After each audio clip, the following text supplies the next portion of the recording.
Eccoci qua mister a commentare una partita incredibile, condizionata da un'espulsione, quella di Barbini nel primo tempo, nel momento migliore del Portogruaro, dopo aver fallito due palle gol, una è salvata sulla linea da un difensore e l'altra per la bravura del portiere avversario. E da lì il Portogruaro in 10, poi addirittura in 9, ma la partita l'ha sempre condotta il Portogruaro. Sì, purtroppo però non siamo riusciti a portare a casa punti. Dispiace perché gli arbitri che condizionano una partita in modo così negativo è troppo pesante. Non cerco alibi, non cerco giustificazioni, però si poteva gestire meglio sull'espressione di Barbini. Mi sembrava un contrasto sulla palla e siamo stati tutti quanti esterrefatti da questa espulsione diretta e poi ci ha un po' condizionato la gara. Purtroppo siamo in un momento un po' particolare e speriamo di venirne fuori più presto.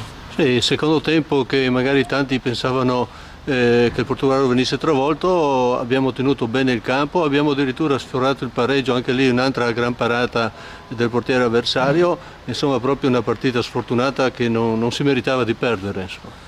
Sì, non si meritava di perdere, però dobbiamo guardarci indietro e stare attenti di non trovarci mischiati nella zona pericolosa, dobbiamo guardare avanti, cercare di lavorare, cercare di essere un po' più sereni e di essere anche un po' più positivi.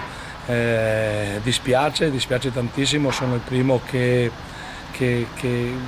mi dispiace, speriamo di rimboccarci le maniche e di cercare di tirare su un po' di morale questi ragazzi perché lo meritano, perché danno tutto la domenica. Ci manca qualcosina nella zona, negli ultimi 20 metri in area di rigore, speriamo di migliorare anche nel finalizzare le azioni. Sì, ha toccato un tasto dolente perché qua la classifica è molto corta, si perde due partite, si va in zona retrocessione, e si vincono due partite e si va su playoff.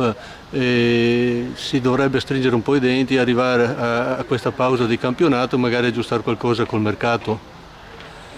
Bene, io devo pensare a allenare la squadra.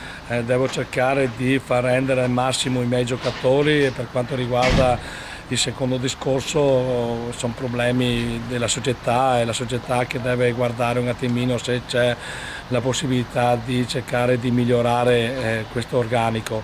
Secondo il mio punto di vista sì, perché qualcosina bisogna fare, perché abbiamo un poco peso e qualche giocatore per dare anche un po' di fiducia a tutto l'ambiente, soprattutto i ragazzi, qualche giocatore importante secondo me ci dovrebbe venire. Sì, bene, allora accogliamo qua, a tutti appuntamento per domenica al Mecchia a tifare Porto. Grazie mister. Arrivederci, buonasera.